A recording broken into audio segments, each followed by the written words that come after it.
With Mr. Don Mahoney of Grand Rapids, Michigan. The interviewer is James Smither of Grand Valley State University. Mr. Mahoney, can you start by telling us a little bit about your own background? For instance, where and when were you born? I was born in Revere, Massachusetts, January 19th, 1931. Okay. And what did your family do? My dad was a truck driver, and my mother wrote for the Boston Globe, a little article there, Marcy, yeah. So that's sort of in a regular staff position with the Globe, or freelance work? Or? Freelance, more, yeah. All right. And how many kids were in the family? There was 3 of us boys. Yeah. Okay. Now, let's see, do you remember much about, kind of growing up in the 30s, going into World War II and that kind of thing? What was that life like for you then? Well, my mother and father broke up, got divorced, and then I got boarded out. Mm-hmm. And I lived in Maine, Yarmouth, Maine. Mm-hmm. And World War II broke out on December 7th, 1941. And I was listening to the radio, and The Shadow was on, and Franklin Delano Roosevelt came on and says, hostilities between the Empire of Japan and the United States exist. Mm-hmm. And I can remember right up and down my spine, I could feel that, feeling. Mm-hmm. And then from there, I boarded around other places in Maine. I went down to my grandmother in Lincolnville Beach, Maine, Mm-hmm. and along the coast there, and I was raised there, and then I was raised in City Point, Maine, and then I came up to Massachusetts, stayed with my father. So what did that do to your schooling? If you're moving all of these places, I mean, how far did you go in school? I went 2 years of high school. Mm-hmm. I got held back a year. I had a broken leg when I lived in Augusta, Maine, and ice skating and that, and so. I wanted to join the military and the Marines, and I had this major in high school. He says, "You're not going to like it." I said, "That's what I want." Mm-hmm. So I joined the reserves first in Boston there in the early part of '48, and then in July of '48, I went into the regular Marine Corps, Parris Island, South Carolina, as they call it, Pleasure Island. Right. Can you describe what basic training was like down there at that time? Hell on earth. It was hot, humid. I went through July, August, and September. Mm-hmm. I had a DI. He says, "Do you like me?" I said, "Yes, sir." He said, "I don't like you. Do you like me?"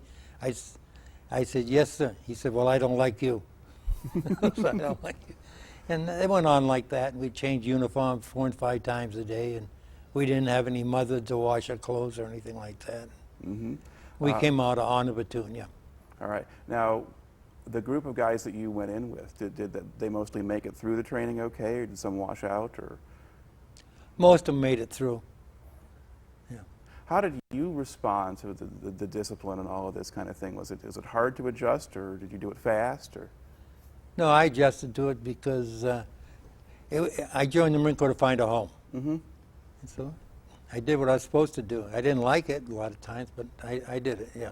But you wanted somebody to tell you what to do who knew what they were doing? Yeah. All right. Okay, now once you completed basic training, where did you go next?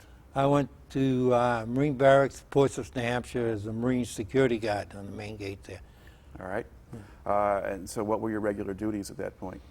Oh, we was on the main gate there, and we'd check the people coming in and out of the gate there on the naval base there, and I did that for about a year and a half. And All right. What was the general atmosphere in the Marine Corps at that point? Were people thinking we were going to get into another war? Were they worried about the Russians, or were they figuring, well, No. the war was over and this is just no, peacetime? everything was kind of peacetime, and it got real GI and Mm-hmm. and all that, and spit and polished, and dress blues, as we said, and tennis shoes. Mm-hmm. We had a lot of parades and ceremonies and honor guards, funeral details, and like that. Now, did you work with a lot of guys who were World War II veterans, or were most of them? Yeah, veterans? World War II, yeah. We had one tech sergeant, and he was in the islands there, and he was in China, and he was one step ahead of the Japanese there, and took a platoon across, and he was a rough character, yeah. Mm-hmm. All right. Now, what were you doing at the point when the Korean War broke out? Were you still there or somewhere else? I left Portsmouth, New Hampshire in March of 1950 and went to Camp Lejeune, North Carolina. And that's where they cut all the naval bases in 50%. and sent us to Camp Lejeune, and then the others of the West Coast went to Camp Pendleton. And I got assigned to the 2nd Battalion, 6th Marines. Mm-hmm. And we did combat training there, went off ships there and made landings at Honolulu Beach and that. And Mm-hmm. then 13 August 1950, we boarded the train and we went to Camp Pendleton. And then we did 2 weeks of advanced combat training there, and then we were formed as the 2nd Battalion, 7th Marines. And then September 1st, 1950, they boarded us on board the USS Bayfield. We call it the Bathless Bayfield because the showers broke down. Mm-hmm. And we had 14 days over to Kobe, Japan. They let us off there for a few hours, and then we went on to Korea and landed at Walmy Island. And Okay. Now, I guess, had you ever been, had you been out on the ocean before? Had you ever taken No. a trip like that anywhere? no, I was raised on the East Coast in Mhm. Atlantic, no, but no, I never took a trip like that before. Yeah. So what was that like for you? Got seasick, like a Mhm. lot of them there, yeah, and you had 6 rows up there, you know, the seats and that, and you had to watch in case somebody got sick. Mhm. You didn't want to get got. And on guard duty at night there, and you'd be looking down like that. Next thing you'd be up like this, and then down like this, you know. Yeah. Did you get used to it after a while? I mean, did the seasickness go away, or did that kind of stay with you the whole time over? No, I kind of went away, yeah. Mhm. Mhm. All right. Now, what did you know about what was going on in Korea before you got there? Not much, no. I didn't understand about it or anything, just Mhm. that was our duty to go, and we went. You're just being yeah. sent. Yeah. All right. Now, describe the place. What was the name of this island that they put you on? Walmy Island. That's right across from Incheon and that. Mhm.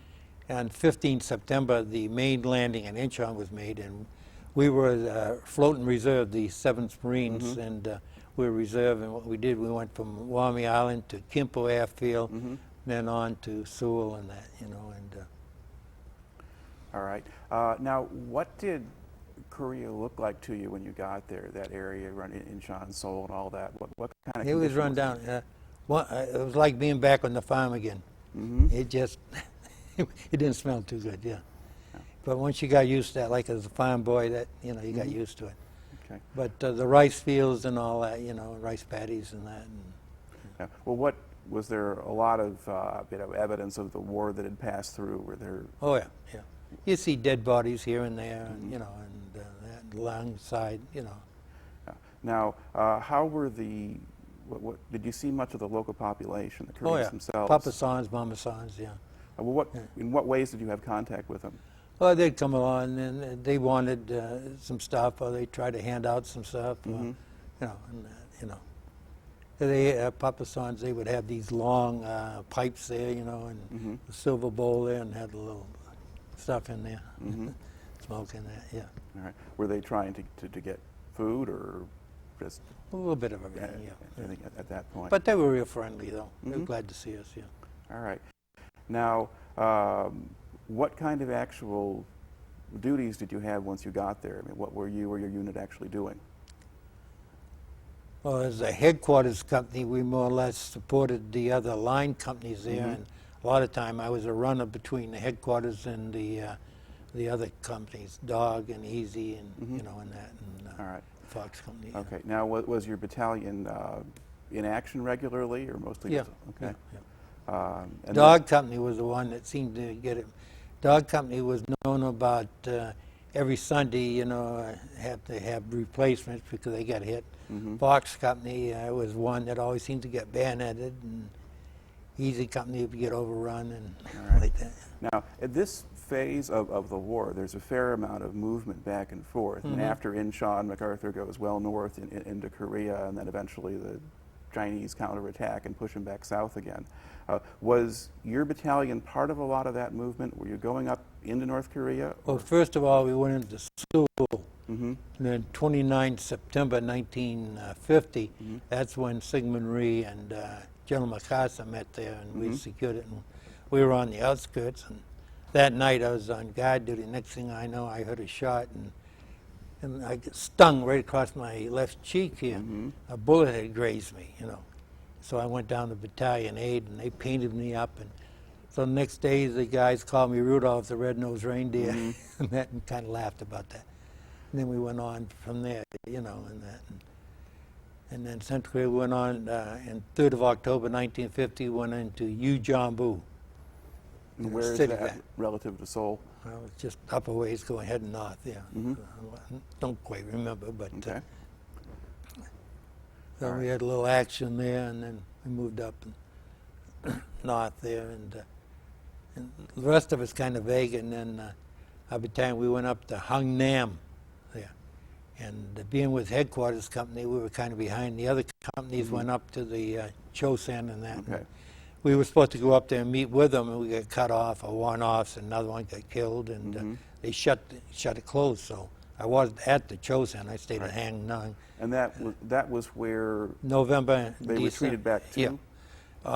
General Puller said advance in a different direction. Right. We didn't retreat. Right. So while all of that was going on, what was your unit doing? I mean, you're in Hungnam now. That was sort of. Well, we're more or less taking care of the casualties. Was at Hungnam and that, and reports and stuff like that. And then about the 12th or 13th of December, the General Sultan, which was off the coast of Hungnam there, and we boarded that. And I remember boarding that, going up the gangplank, and sitting up against the bulkhead just like this all night long, and stayed there. And then that's pretty big, the General Sultan. And then they transferred us to Japanese landing barges, and for a few days up and down the coast, and let us off at Mason, I believe, yeah. And then we did duty around there, and then we pushed up from there to Central Korea. And then 17 June 51, being attached to Dog Company, 2nd Battalion, 7th Marines, the Chinese hit us on a hill, I don't know which number it was, and they laid mortars in, and these guys were getting hit, blown apart and everything. And that's when I called out to God. I said, if I get hit, let me get hit here. I got shrapnel throughout the left leg, a little piece right here. And I heard this music going on. It must have been shock, I don't know, in heaven or what. Then all of a sudden, my hand went down like this. I brought it up, and I seen the blood. And then I called out to the corpsman there, and he said, just as soon as I tuck this guy's guts, then I'll be with you. And then I had some guys, they gave me some morphine, and then put me on a stretcher, took me to a helicopter. As we were taking off in the helicopter, the Chinese started shooting at us, and I told the captain and the pilot, I said, they're shooting at us. He said, don't worry about that, but if that prop stops, he said, bend over and kiss goodbye. And then from there, he took us to a MASH unit.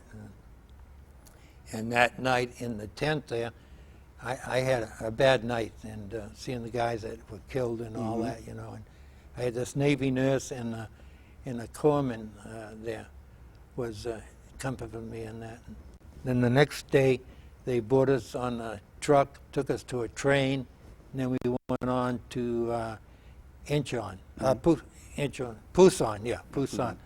And we went aboard the USS Haven Naval Was that a hospital ship? Yeah.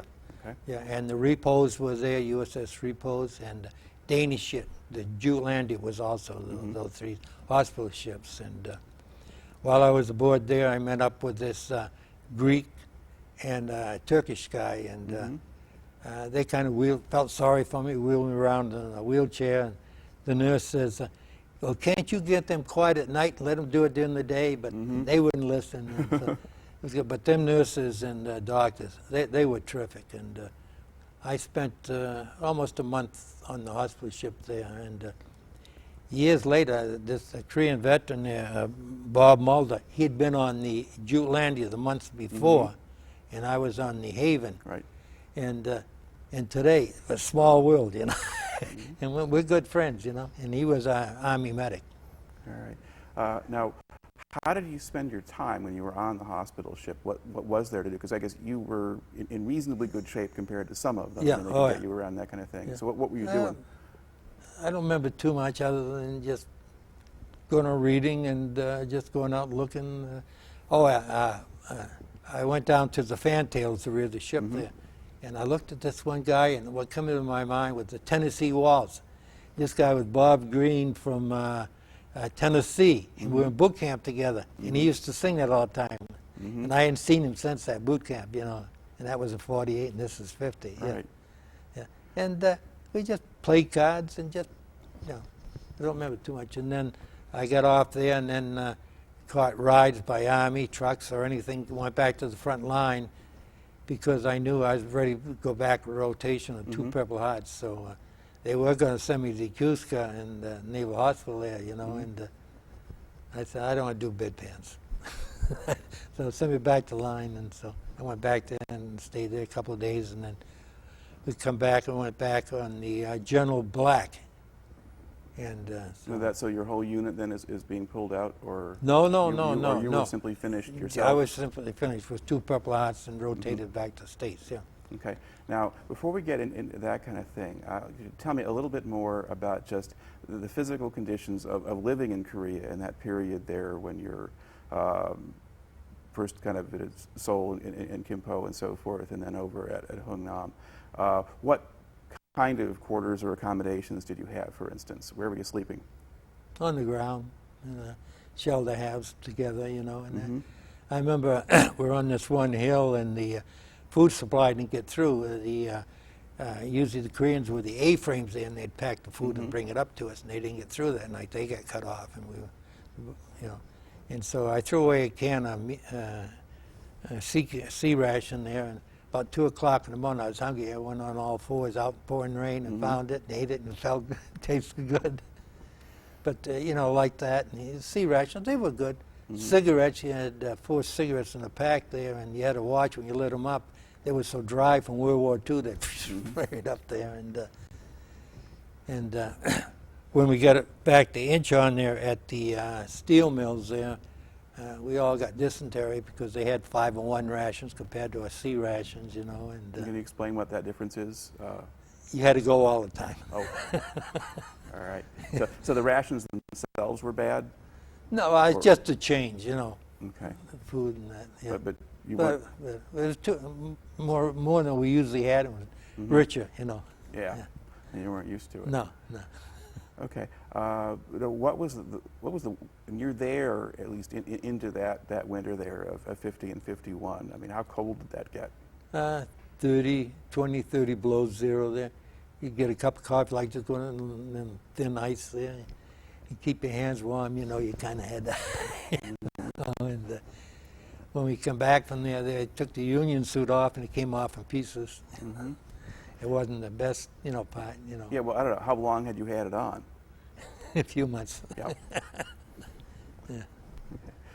Yeah, I mean, did you have any opportunity to get clean or anything else like that, or did that just have to wait? You wait, well, you could wash under here and get damp in here and there, yeah. You did what you could, you know. All right.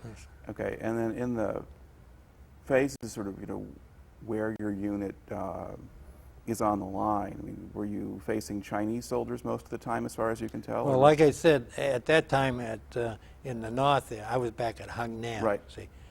But the others faced them up there, yeah, but I wasn't in that part, you know. Well, did they get close to Hungnam before you left there, or were they still some ways away?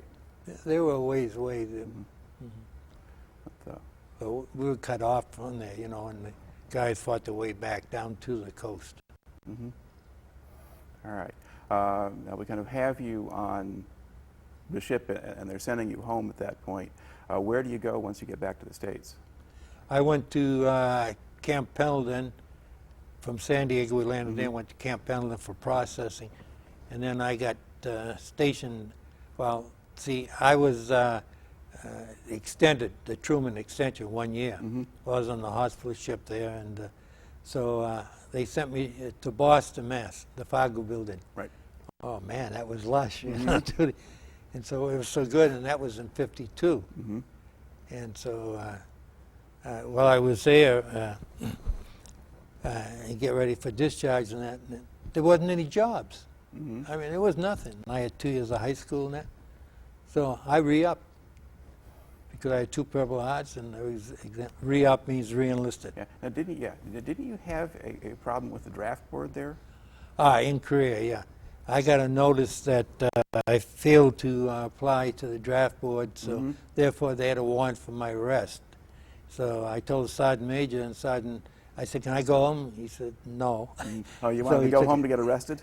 Yeah, yeah, get out of that mess. Yeah, yeah. So that. But they sorted that out before you got home? Oh yeah. Yeah, Yeah, so there yeah, wasn't they a were- cop waiting for you when you got No, back or no, anything like no. that. All right. Well, then what kind of duty did you have there in Boston then? I went into. I had learned how to type in high school, Mm-hmm. and by reason of that, I got into clerical work. I've had an upper line duty and that. Mm-hmm. So I used to type up. There was a reserve district headquarters, and they had about 14 reserve units. They would send in their daily reports. Mhm. I would consolidate them, send them on to Quantico, Virginia, which was the Marine Records. Right. And while I was there, one day I was scratching like this, and I noticed this on my leg, and I went to the chief there, and I said, "What's this, chief?" He said, "You're going to Chelsea Naval." I had another piece of shrapnel coming out a year later. Mm-hmm. So I spent another month at the hospital there. So while I was there as unit diary clerk and whatnot, and that, and Buckside and that, and Ted Williams, the baseball player, he come into the office there, and he went into the colonel's office. He says, "Who the heck do you think you are, Colonel, using my name and stuff? I didn't give you permission." Mhm. We're all out there chuckling. He's chewing up the colonel. He was the captain. Well, what had the colonel done? Was he just... No, he released a lot of information from Marine Corps publicity to the public. Oh. And Ted Williams didn't care for that. And while I was there, I received my awards and stuff there for my 2 Purple Hearts from D.C. and that. And there was a Major Smith from Quantico, Virginia. Now this is in the infinite stages of IBM, the computer stage and that there. And the old machines, they took up a whole room, you know. And so he liked the way I did things there, and he said, "How'd you like to go to Quantico, Virginia?" So I went there for 3.5 years, and I coded from them documents that I used to submit. Then I became a data entry analyst, transferring stuff into code, like November 52 JK. That was November 52. 4 years of high school, 112. College engineering, 318. So I did that, and from there I went to Kansas City, Missouri. I was stationed there for a while, and it was a reserve district headquarters. So I got some lush duty, Yeah. having the 2 Purple Hearts and all that. Did you have a family at this point? Not then. Okay. I got married, and I was stationed in Chicago. Went from Kansas City to Chicago. And I had this buck sergeant, Jim Sutter from Grand Rapids, and he said, "Why don't you come up on Liberty with me?" And so I went up here, and he said, "You meet some of these Dutch girls." I met a Dutch girl, and married her, and then she was with me the next 10 years that I was in the Marine Corps. And then from Chicago, we went to Marine Corps Air Station, El Toro, Santa Ana, California. And she had 3 sisters out there, one at Pasadena, Pomona, and Glendora. And I lived in Santa Ana, so we'd go back and forth each Sunday and meet. So that was neat. She had a chance to, with her sisters and that. Yeah, out because there. a lot of the wives who have to kind of go along and follow their husbands from assignment to assignment, they have to go away from their family, and you managed to take her to some, But at when least for that part. Yeah, when I left Chicago and went to Kansas City, we had our first son, Scott. And then after I went to Santa Ana, California, we had another one, Todd, but I was in an automobile accident on the Santa Ana freeway, and a car hit me broadside and knocked me off the highway, and my son was killed. And then in '63, a daughter was born there across from Disneyland out in the orange groves there. She was born, and she's now a missionary. And so she was born, and then from El Toro, which I was with the 3rd Marine Air Wing, and I was the 5th Data Processing Platoon, the Data Processing Platoon, which was newly activated. And what we did there, we kept all the records of the air wings there, and then as they would come in and go out, and keep track of them on IBM, Right. stuff there. Now, And in this period, this is when things are beginning to happen in Vietnam as we're kind of getting into the 60s and so forth. well, that before that was with Cuba and that there, and I remember when I was there at the Santa Ana Register there, they were trying to find out about it, and we had to go in the base there full alert, and that, and they had transferred a lot of our squadrons to Cherry Point. Cherry Point, they went to Cuba there. Right. Yeah. Yeah. So you have kind of how were people expecting that sooner or later we were going to invade Cuba or have to? That's what they felt. Yeah. Yeah. Everybody was tense, thought we was going to go to war with Cuba. Yeah. Right. And then let's see now how long then were you in California, or when did you leave there? 3.5 years, and then I went to Iwakuni, Japan, Mm-hmm. in 1964. Okay. And my wife came back here to Grand Rapids with the 3 children, and we bought a home on the northwest side on Crosby there. Right. Now, what was life in Japan like at that point? What kind of relationship was there between you and the Japanese? Other than May 1st, Yankee Go Home Day, which is, May Day. Yep. No, it was a good relationship. Yeah, it was real good. Yeah. I was fortunate enough in '64 with the Olympics, and I went up to Hashioshi, and that went to Olympics, and I stayed at Camp Drake there in Tokyo, and I went around there, went over to Yokosuka and some of the other places, the Mitsubishi building there, where they sell everything from toothpaste to a car, Right. and went down there. It was quite interesting there, and at Iwakuni, Japan, I was 50 miles from Hiroshima, and I used to go to Hiroshima quite often. Then before Hiroshima was Miyajima. Now, Jima means island. Right. Miya, island. Right. And so that was kind of a resort area, and that was nice. But at Hiroshima, that was completely flat, and there was one building left, and Right. that was the industrial building. And the last year in the Grand Rapids Press, it showed the building there with the cables inside. The cables that big, holding it up there. And they have Peace Park there, and Right. I used to go up there, and I seen that. And up on the high ground there is buildings there, and it's called the ABCC, Atomic Bomb Casualty Commission. And there they have where people from World War II, Nagasaki and Hiroshima, the A-bomb, radiation, go there every year, their families, anyone that was involved there. And they check out radiation, do a Right. You all that thing. You familiar with that? Mm-hmm. Yeah. So that was, I went there myself, another one, and the doctor says, what are you guys doing here? Well, we're from Iwakuni. Get out of here. We weren't supposed to be there anyway. We were. So I used to go around and, float around Hiroshima and like that, and lived there and Miyajima. And Okay. And how long were you stationed there? I was a year, 13 months. Okay. And then from there, where did you go? I came back to the States and went to Kansas City, and then from there I retired. Okay.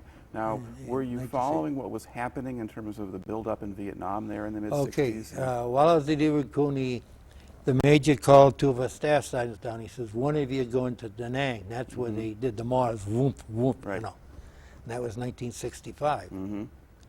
And so he looked over records, and he told the other one, well, you go get your 2 Purple Hearts. So and I went on shore patrol duty there and whatnot during that time. And then I went back to the States. While I was there, I did come back to the States for emergency leave. My mother was real bad, and they didn't think she was going to live. Well, I come back here, my wife got pregnant, and there was a lot of talking around until they found out I'd come home. They didn't realize. I went to Boston, but I didn't come back to Grand Rapids. You know how that goes. And so, and then when I came back in '65, we took us 17 days to get out to San Francisco. We had all kinds of car trouble, breakdowns. Wow. And that was interesting. We stayed at Rehoboth Mission there, and well, we're getting the car fixed, and then we stayed at Fort Wingate and all these different places, Oklahoma City. They had a cattle truck that had overturned on the highway, and the cattle came down on it, and we were driving in between the cattle.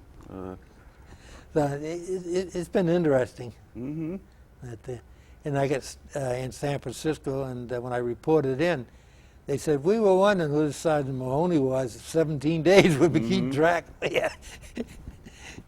Because I had to call in for extension of leave and all that there.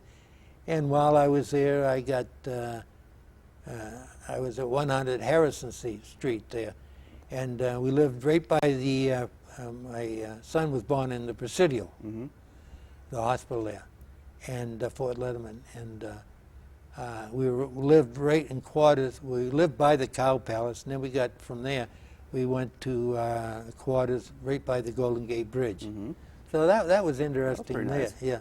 So then I went back to Kansas City after that and retired from there. All right. And then January '68. And then after you retired out of the Marine Corps, did you pick up other kinds of work back here? Or? For 32 years, I worked at Gallmeyer and Livingston. They built surface grinding machines. And I was a production expediter there. And what I did is shortages came up for machines that they built, surface grinding machines, and they'd hand in the shortages of the parts they needed. It was my job to see what parts they were and to put them into the computer system and follow them along through the shop and see that they got made on time. And so I did that for 32 years. How did you wind up with that job? Well, I come out of the Marine Corps, and at first I wasn't looking too hard. After 3 months, my wife says, I think you better get a job. So I just went out, put my applications in, and with my background, it just fit. It was just, so I've had 2 jobs in my lifetime. All right. Now, since you retired from that, what have you been spending a lot of your time doing?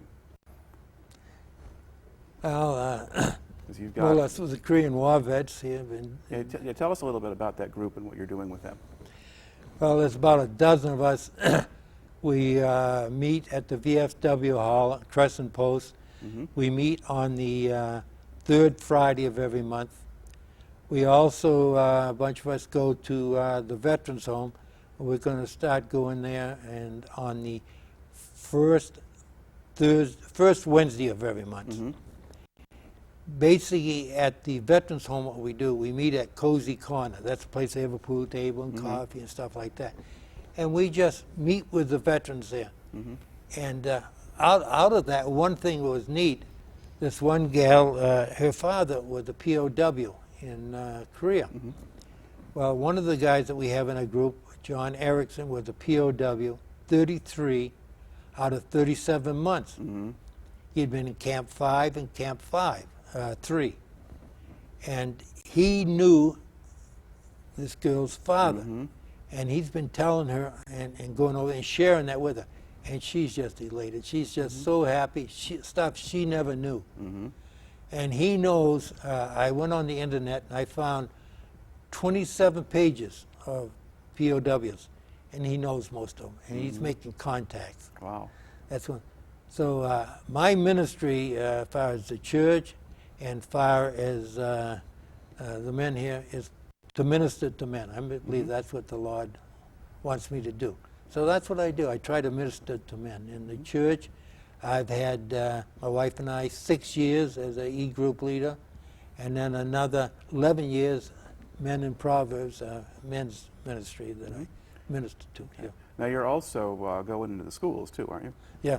We go to the schools. We've been to Kelloggsville, we've been to Allendale, we've been to Lee High School, and we've been to a rest home, we've been to a church, and so...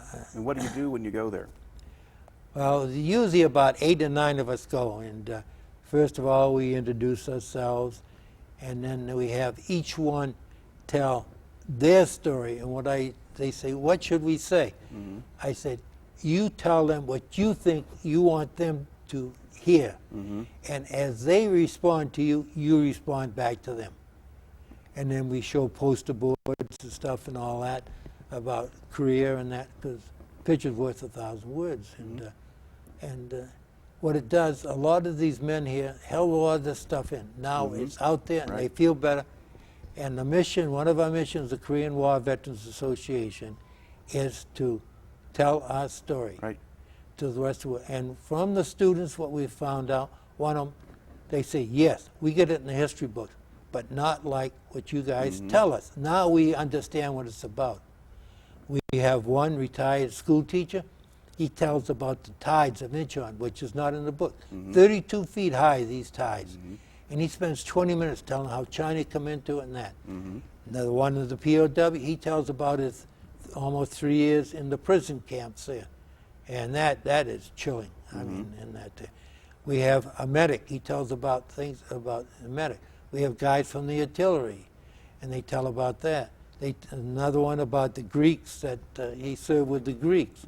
So it goes on and on. So it's just awesome, and that we get a story out there. And the replies to letters, we get hundreds of letters from these students. And I've got over 400 letters now, putting them on CDs and that. And one of them says, the grandfather never told us. We never knew anything. Right. But through what you told us, we understand him. Another one says, I'm from Korea. He said, I want to thank you, you know, and letting the others know. I was down to ship Shawnee yesterday, and this Korean I stopped, picked up a couple of Korean flags. He even gave me $1 off. He says, okay, boss. He was born a year after I left Korea. The one thing about the Koreans, they tell their children, their grandchildren, all that, thank any that fought in Korea. So it's just awesome. So we go out there, and that's why I'm here to tell my story, is because, you know, we want them to know what happened. Yeah, and with this project that you're participating in for us right here for the Library of Congress, I mean, that's part of it. We want to make sure that we get as many of these stories recorded as we can, because once you guys are gone, those won't be there. There'll be a lot of miscellaneous pieces of that experience that will be gone, that weren't in the books, that weren't in other places. But if we do this right, and we get enough people aware of it, and if you can get enough of your own comrades to come forward and talk and tell their stories, then we have it, and it'll be there for a very long time to come. All right. Now, are there any other kind of individual experiences or memories or things from your time in the service, especially in that Korean War era, that you tend to think about or whatever, or talk about, that you haven't mentioned here yet today? Well, like this past Sunday, the pastor was talking about memories, and he was talking about servicemen and that, and it just came to me, this Captain Kirschenberger, and myself and 3 other guys carried him down off the hill. He was killed there, and this was just before we went into Seoul. And the Chinese, not the Chinese, but it was the Koreans, and North Koreans were firing at us as we were going down. None of the bullets hit us. We had some from our trousers, there was some bullet holes and stuff like that. But their theory was, to wound one, it takes 4 to take them out. You kill one, wound one, it takes 4, you know. So that came back to me, and then I went down and prayed, and it was released. But that's almost 58 years, and it came back just like that, just real, just like it was yesterday. And things like that. This is what a lot of them there. So when I came back from Korea, and I was in Boston, and I was downtown, and I heard a car backfire, but I didn't know that, and I dove right into a store under a counter. And everybody looked at me, you know. But these are things that you live. So we trying to get it out of our system and tell it, you know.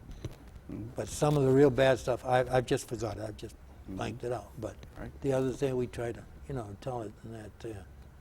But I'm just thankful to be alive. You know, I'm 77, and I'll be 78 in January, and so we keep going like this. And we had another one just had his 80th birthday, and he's clicking right along. But every day you pick up the newspaper, you see about a half a dozen World War II and about a couple Korean veterans, you know, so we're all in that age, you know.